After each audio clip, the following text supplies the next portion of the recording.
গত এক বছরে বাংলাদেশ ও নেপালের রাজনীতিতে এমন নাটকীয় পালাবদল ঘটেছে যা বিশ্বজুড়ে আলোচনার জন্ম দিয়েছে।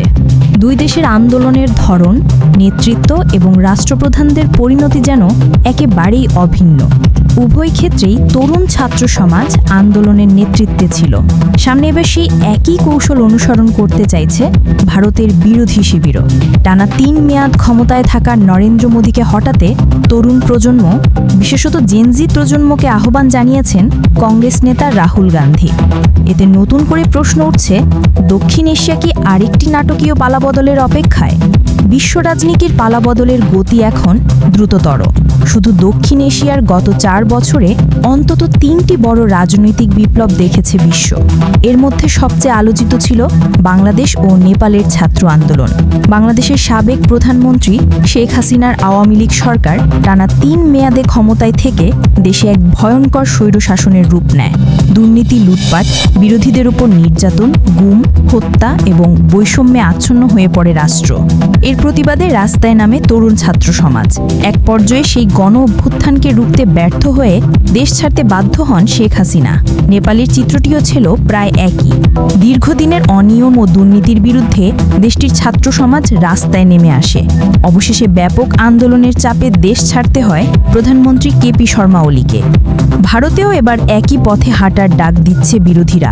কংগ্রেস নেতা রাহুল গান্ধী এক্সে দেওয়া পোস্টে অভিযোগ করেছেন, বিজেপি টানা ক্ষমতায় থেকে ভোট চুরির মাধ্যমে গণতন্ত্রকে ধ্বংস করছে। তিনি লিখেন, দেশের যুব ছাত্রছাত্রী ও জেনজি প্রজন্মই সংবিধান রক্ষা করবে, গণতন্ত্রকে বাঁচাবে এবং ভোট চুরি ঠেকাবে। তিনি তাদের পাশে থাকার প্রতিশ্রুতিও দেন। রাহুলের এই আহ্বানকে সমর্থন জানিয়েছেন সমাজবাদী পার্টির নেতা আইপি সিং। তিনি লিখেছেন, দেশের গণতন্ত্র রক্ষায় এখন জেনজি বিপ্লব প্রয়োজন। যুব সমাজ তাদের অধিকারের জন্য জেগে উঠছে। তবে বিজেপি উল্টো কংগ্রেসকেই অভিযুক্ত করেছে। দলের সাংসদ নিশিকান্ত দুবে বলেন, কংগ্রেস বাংলাদেশ ও নেপালের মতো পরিস্থিতি ভারতে তৈরি করতে চাইছে। তিনি কংগ্রেসকে দেশ ছাড়ার হুমকি দিয়ে প্রশ্ন তোলেন, যেখানে নেহেরু, ইন্দিরা, রাজীব ও সোনিয়ার পর এখন রাহুল গান্ধী, সেখানে কেন জেনজি প্রজন্ম কংগ্রেসকে গ্রহণ করবে? বিজেপি নেতার দাবি, জেনজি বাংলাদেশকে ইসলামিক রাষ্ট্র ও নেপালকে হিন্দু রাষ্ট্র বানিয়েছে। তাহলে ভারতকে হিন্দু রাষ্ট্র বানাতে তারা আপত্তি করবে কেন? তিনি হুঁশিয়ারি দিয়ে বলেন, তারা আসছে, তোমরা দেশ ছাড়ার প্রস্তুতি নাও। বাংলাদেশ ও নেপালের টানা রাজনৈতিক পালাবদল ইতোমধ্যেই নরেন্দ্র মোদীর সরকারকে ভাবিয়ে তুলেছে।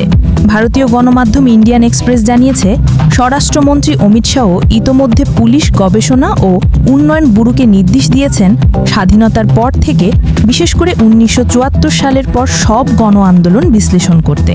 এর মূল লক্ষ্য হল আন্দোলনের কারণ, অর্থনৈতিক উৎস, ফলাফল এবং নেপথ্যের খেলোয়াড়দের চিহ্নিত করে একটি মানসম্মত অপারেটিং পদ্ধতি তৈরি করা। এখন দেখার বিষয়, দক্ষিণ এশিয়ার 3য় বৃহত্তম গণতন্ত্র ভারতও কি বাংলাদেশ নেপালের পথ ধরে নাটকীয় কোনো রাজনৈতিক পালাবদলের সাক্ষী হতে যাচ্ছে কিনা। সুমাইয়া জান্নাত, জিএম টেলিভিশন। চোখ রাখুন জিএম টেলিভিশনের ফেসবুক পেজ ও ইউটিউব চ্যানেলে।